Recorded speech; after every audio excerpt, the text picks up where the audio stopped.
and for the appetizer, they're Japanese tsukune bowls. I'm sorry, say that again, Japanese? Tsukune bowls, it's just basically chicken.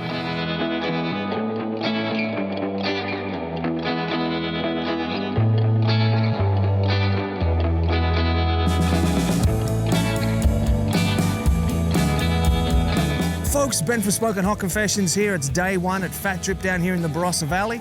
With me right now, I've got Josh from Pour Some Glaze on me.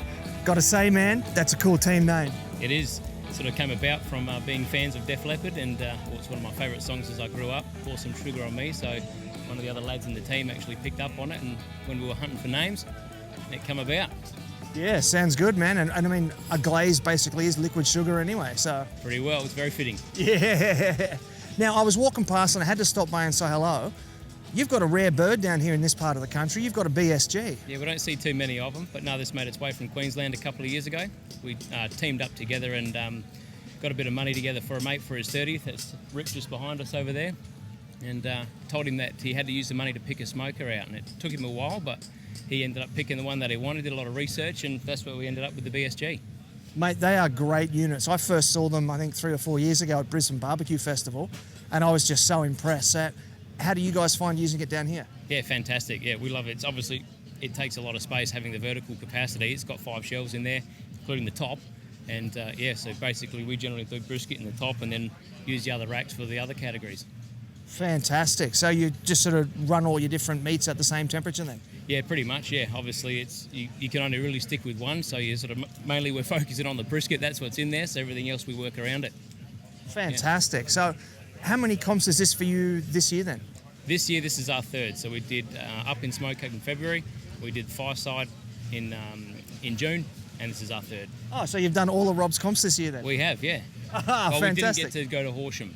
Oh, right. Yeah. So we missed out on that one. I'm not sure who organised that one. I think Rob was definitely a part of that one. That was Rob, but, yep. Yeah, we missed out on that one, unfortunately. It's got to draw the line somewhere, don't you?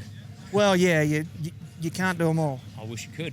Yeah. So how long have you been competing all together now? Altogether, we've been probably to about 3 years, about our third year. So we sort of got the tail end of about 2017 and then through 18 and through 19. So yeah, it's about our 5th comp. So you've really seen the boom of the barbecue scene in South Australia? Yeah, I think so, definitely. When we got into it, obviously, the teams that were doing it were not necessarily new. They were the ones that sort of paved the way. But yeah, I don't think it's been around too long before then. So yeah, definitely seen it grow, that's for sure.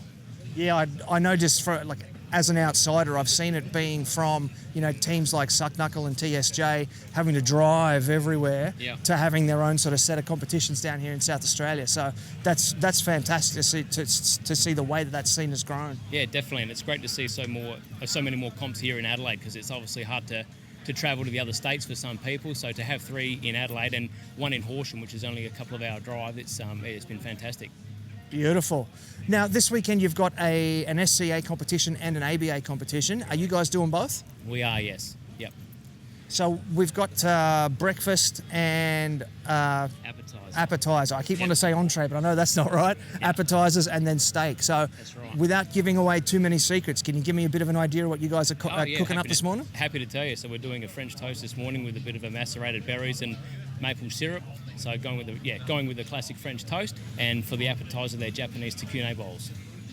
I'm sorry, say that again. Japanese tsukune bowls. So it's just basically chicken bowls. Yeah, spiced up, got a bit of Kewpie mayo on it, bit of spring onion.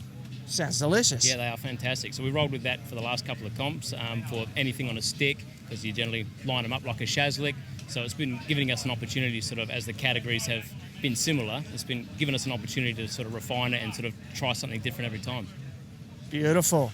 Now, when it comes to the ABA side of the competition, it's been a bit controversial this year having the open beef category. What are you guys doing for beef? We're sticking with the brisket this year. Yeah, we haven't sort of got the willing to step outside the box just yet. So we're going to stick with the brisket. Not ready to swap it for a T-bone yet? Not just yet. I'll take it quick, run it over the hot and cold, nice and fast. No, not just yet. Beautiful. And so, what sort of strategies are you bringing into the competition? Because the Barossa Valley here, it's quite a refined area. Yeah. It's known as a place of sort of fine dining and high culinary skills. Are you changing anything that you're bringing to the judges this weekend? Not massively. I've got a couple of glazes I'm working on at the moment that I'm trying for my chicken, and trying to bring a taste of somewhat of a taste of the Barossa into one of the glazes. I'm going to see how it turns out. I've used it before in some glazes, and it can be a bit hit and miss. But yeah, I'm going to give that a crack for some chicken. I'm going to whip up some glazes tonight and see how they turn out. So is it going to be like a reduced wine? Pretty much, yeah. A bit more of a fortified wine. Ah, very cool. Interesting. Well, mate, thanks very much for your time. I can see your fellas in the background here are still working away, so I'll let you get back there so they don't get angry with you for slacking off and talking to me. No. And say thanks very much. Good on you. Thanks for the chat. Cheers.